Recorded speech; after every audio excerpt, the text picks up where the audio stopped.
Last week on Fuck It, I'm Bothered, I broke down a bunch of beefs happening across sports media, but there has been an escalating beef between me and Detroit Lions fans that I finally need to address. Now, Lions fans have been flooding my mentions for weeks because of a tweet I posted 3 years ago about their current coach, Dan Campbell. Don't worry, I'll show you that tweet in a minute and explain. But for now, fuck it, I'm bothered because there was a really big point that some Lions fans and non-Lions fans who just wanted to be in the mix so obviously missed. Some backstory. I'm from Detroit, born and raised, not suburban Detroit, but Detroit. I went to Newton Elementary on Asbury Park in Curtis. I went to Beaubien Middle School on Wyoming. I graduated from Mumford High School, also on Wyoming. I grew up on 7 Mile, lived on Joy Road in Lauder, and also Pembroke between Monica and Prairie. Detroit. Now I'm a fan of every Detroit team except the Detroit Lions. Listen, if you ask my husband, a diehard Detroit Lions fan who absolutely bleeds Honolulu blue, this is by far my worst trait. Now, I don't root against the Lions unless they're playing my team, and I'll get to that in a moment, because I have so many friends and family members that are Lions fans. And just because they're winning, it would feel disingenuous at this point for me to just jump on the Lions bandwagon. I ain't been through the struggle with y'all, so I don't have a right to enjoy the success. Feel me? Besides, my team is the San Francisco 49ers. As of this recording, we are currently the number 1 seed. And no, I'm not a bandwagon fan. I've been a Niner fan since the early 1980s. I was attracted to them for 2 big reasons: Joe Montana, and they were winning. The Lions, on the other hand, back during those years, they were the laughingstock of the NFL. I mean, they were bad. Like, fans wearing paper bags on their head bad. These were the Eric Hippo, Chuck Long, Bob Gagliano years. I was just growing into my sports fandom, and during that time, the Lions had 7 straight losing seasons. The fans were absolutely miserable. I wanted 0 parts of that. Now, I've always wanted good things for the Lions because their success trickles down to the city of Detroit, a city I will always love. Now, 3 years ago, when the Lions hired Dan Campbell, I was side-eyeing real hard, especially after watching his first press conference as head coach. So this team's going to be built on, we're going to kick you in the teeth. All right. And when you punch us back, we're going to smile at you. And when you knock us down, we're going to get up. And on the way up, we're going to bite a kneecap off. All right. And we're going to stand up. And then it's going to take 2 more shots to knock us down. All right. And on the way up, we're going to take your other kneecap and we're going to get up. And then it's going to take 3 shots to get us down. And when we do, we're going to take another hunk out of you. Before long, we're going to be the last one standing.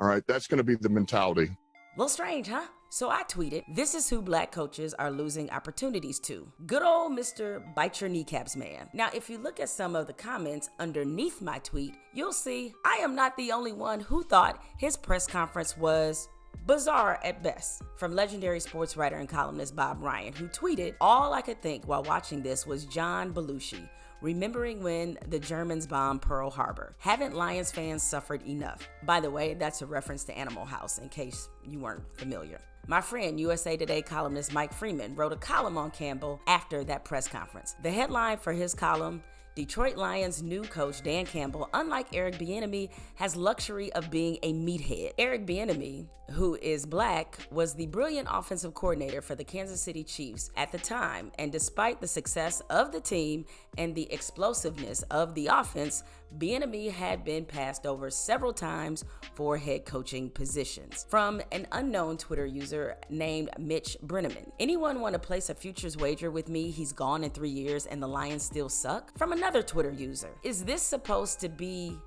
leadership?" You're sensing the theme here? It seems everyone was wondering, who the hell did the Lions just hire? Now, clearly, as the paid professional sports analyst and someone with a large platform, people are going to have a different expectation for what I say versus some random Twitter user. And what also made my take on Dan Campbell stand out is that I introduced a racial component. Now that the Lions are winning games, a lot of people are loudly calling for me to apologize and admit that I was wrong. Even apparently a Miami Dolphins long snapper who I was not familiar with until a few days ago. I've been called a race grifter, a race baiter, all the usual unoriginal terms that I get called every day, typically by people who want to live and bask in the delusion that race and as a byproduct racism are not driving nonstop forces in this country, as they have been for centuries. Shout out to Nikki Haley. But I believe in being accountable.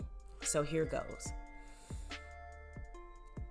I'm not apologizing to Dan Campbell. See, an apology is actually unnecessary. And trust me, Dan Campbell hasn't thought about anything that I've said, assuming he's even remotely aware of it. Despite the false narrative so many of you have run away with, I never said that Dan Campbell couldn't coach. In fact, I never made one single prognostication about what Dan Campbell would do in Detroit, good or bad. In fact, let me point out a very important piece of evidence that was never cited during this fake commotion. My buddy Vince, a former sports writer, also had questions about the process that led to Dan Campbell's hiring, and he tweeted those concerns. And this is when Campbell was hired. So I didn't tweet this well after the fact. Let's read this together, class. The people in your mentions clearly don't understand some important nuances about race. No one is saying Dan Campbell will be a bad coach.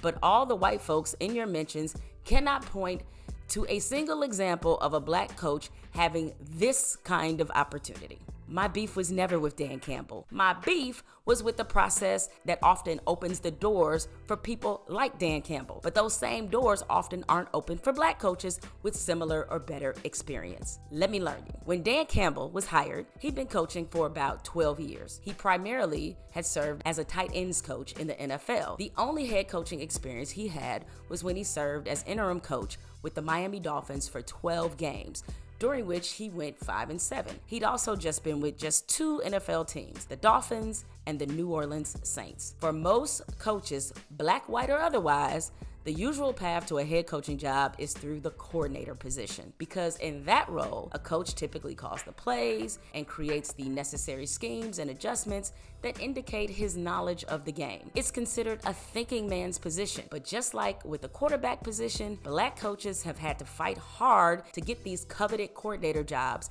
because they had to fight stereotypes that they weren't smart enough to be coordinators. So many black coaches often are referred to as motivators, and they aren't always credited for being tacticians or developing systems. The NFL has had 25 black head coaches in its 103-year history, and that includes black coaches who have served in an interim capacity. Of those 25 black head coaches, only 5 haven't been coordinators before becoming a head coach, and the majority of those that were coordinators were on the defensive side of the ball. The NFL trend in recent years has been hiring head coaches with offensive experience, but a certain type of offensive experience. Black coaches often are funneled to certain coaching jobs, such as running back and wide receivers coach. In 2022, 29 of the league's 31 running back coaches weren't white. At the wide receiver coach position, 70% of those jobs are held by non-white coaches. Now, as I told you, hiring offensive-minded coaches has become more valuable, and so have the coaches that work directly with quarterbacks as quarterback coaches.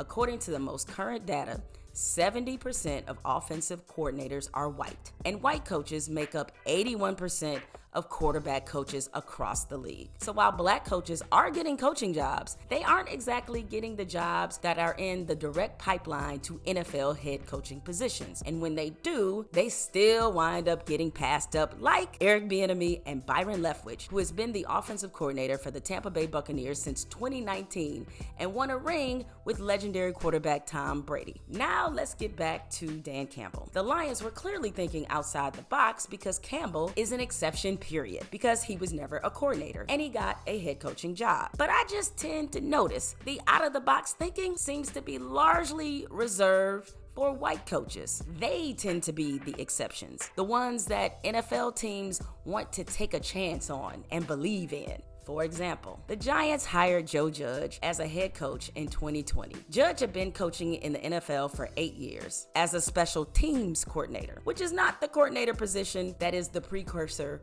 for a NFL head coaching job. In 2022, the Colts hired Jeff Saturday, my former colleague at ESPN, to be interim head coach for the final 7 games of the season. Saturday was a phenomenal player, a Colts legend, but when he was hired as interim, his only coaching experience was as head coach of a small Christian high school. Saturday is believed to be the first head coach ever hired without college or NFL head coaching experience. In 2022, there were numerous reports that the Houston Texans wanted to hire Josh McCown, a former NFL quarterback who had been on the Texans roster as recently as 2020. McCown had never coached anywhere. Youth league, church league, high school, college, flag football, nothing. And the Texans were this close to making him their head coach. In fact, the Texans reportedly wanted to hire McCown so badly that they were trying to convince other NFL teams to interview him so that it would make McCown look like a legitimate NFL head coaching candidate. Oh,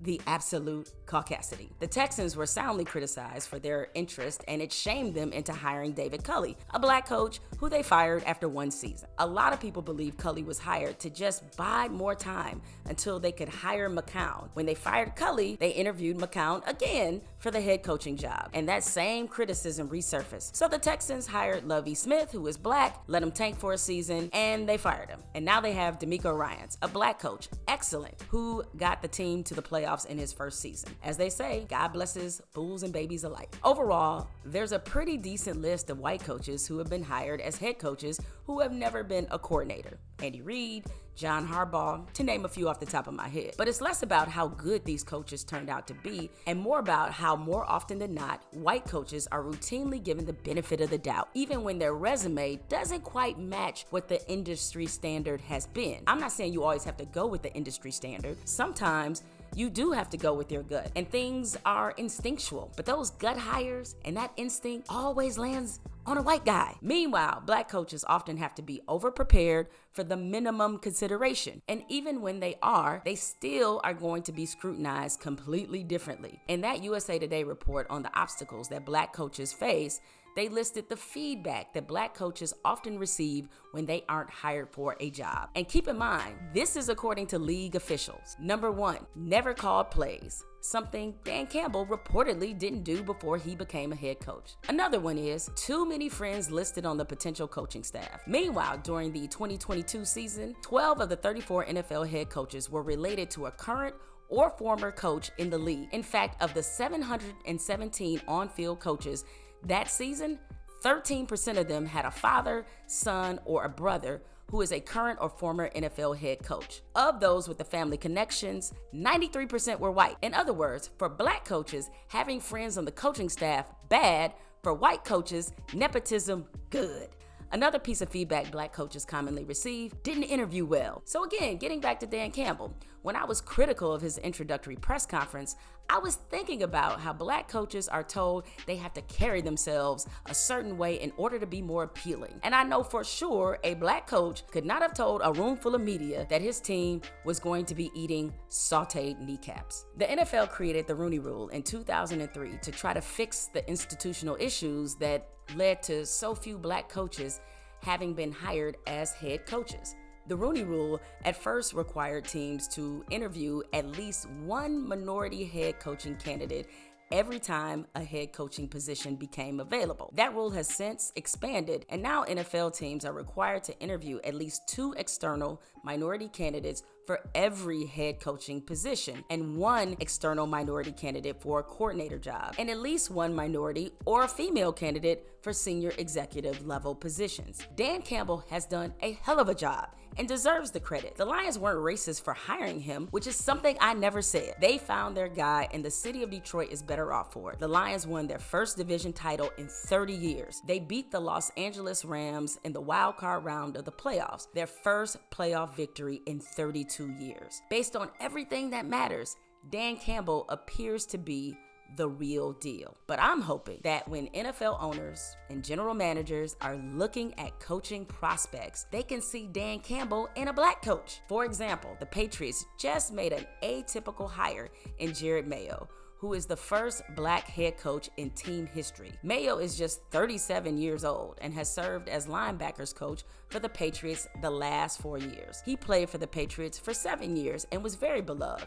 And like Campbell, he's never been a coordinator. As of this recording, the Raiders are reportedly considering hiring Antonio Pierce, another former player and colleague of mine who, in his first season of NFL coaching with the Las Vegas Raiders, he was promoted to interim head coach after they fired Josh McDaniels. Antonio surprised a lot of people because the Raiders, who looked completely lifeless before he took over, finished the season 5-4. To me, this is progress. When Black coaches don't have to have perfect resumes, when they are given the same benefit of doubt and belief and seen as worthwhile in terms of an investment, the same way that white coaches are. Stay unbothered.